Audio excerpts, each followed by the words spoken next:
ஒரு மனிதன் இறக்கும் அந்த ஒரு நொடியில் உடலில் என்ன நடக்கிறது என்று நீங்கள் எப்போதாவது யோசித்திருக்கிறீர்களா? மரணம் என்பது ஒரு நொடியில் நடைபெறும் சம்பவம். ஆனால் அந்த நொடியில் இருந்து உடலில் பல விஞ்ஞான மாற்றங்கள் தொடங்குகின்றன. இந்த வீடியோவில் ஒரு மனிதன் இறந்த பிறகு உடலில் என்ன நடக்கிறது என்பதை படிப்படியாக பார்ப்போம். மரணம் ஏற்பட்ட உடனே உடலின் அனைத்து அமைப்புகளும் மெதுவாக நிற்க ஆரம்பிக்கின்றன. முக்கியமாக இதயம், மூளை மற்றும் இரத்த ஓட்டம். இந்த மூன்றும் தான் உடலை உயிருடன் வைத்திருக்கும் முக்கிய செயல்பாடுகள். முதலில் நடப்பது இதயம் நின்றுவிடுவது. இதயம் என்பது உடலின் முக்கியமான பம்ப். அதுதான் உடலின் அனைத்து பகுதிகளுக்கும் இரத்தத்தை அனுப்புகிறது.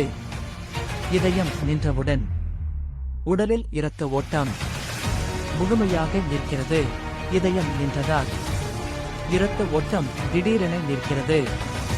இதனால் உடலின் அனைத்து உறுப்புகளுக்கும் ஆக்சிஜன் செல்லாது. ஆக்சிஜன் இல்லாமல் உடல் செல்கள் மெதுவாக செயலிழக்க ஆரம்பிக்கும். மூளை என்பது ஆக்சிஜன் மீது மிகவும் சார்ந்தது.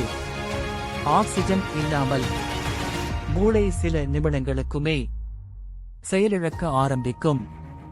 இதனால் மனிதனின் உணர்வு முழுமையாக நிற்கிறது.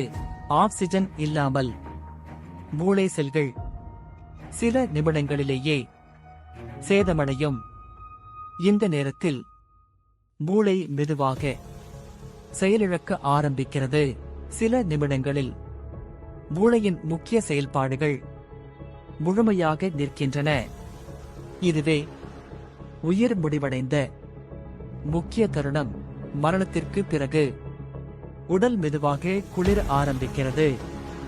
ஏனெனில் உடலில் வெப்பத்தை உருவாக்கும் செயல்பாடுகள் இனி நடைபெறாது. உடல் குளிர்வதை விஞ்ஞானத்தில் ஆல்கோர் மோர்டிஸ் என்று அழைக்கின்றனர். இது மரணத்திற்கு பிறகு நடக்கும் முதல் மாற்றங்களில் ஒன்று. சில மணி நேரங்களில் உடல் தசைகள் கடினமாக ஆரம்பிக்கும். இதனால் உடல் அசையாமல் உறைந்து போகும். இந்த நிகழ்வை ரிகோர் மோர்டிஸ் என்று அழைக்கின்றனர். இது பொதுவாக மரணத்திற்கு சில மணி நேரங்கள் கழித்து ஆரம்பிக்கும். ஒரு நாள் கழித்து உடலில் உள்ள பாக்டீரியாக்கள் செயல்பட ஆரம்பிக்கும். இதனால் உடல் மெதுவாக சிதைவடைய தொடங்குகிறது. இந்த செயல்முறை டிகாம்போசிஷன் என்று அழைக்கப்படுகிறது. இதில் உடல் மெதுவாக இயற்கையில் கலந்து விடுகிறது. இறுதியில் மனித உடல் மீண்டும் இயற்கையின் ஒரு பகுதியாக மாறுகிறது. நாம் வந்த இடத்திற்கே மீண்டும் திரும்புகிறோம்.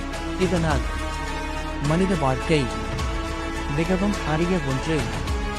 நமக்கு கிடைத்த இந்த வாழ்க்கையை மதித்து அர்த்தமுள்ளதாக வாழ்வது மிகவும் முக்கியம்.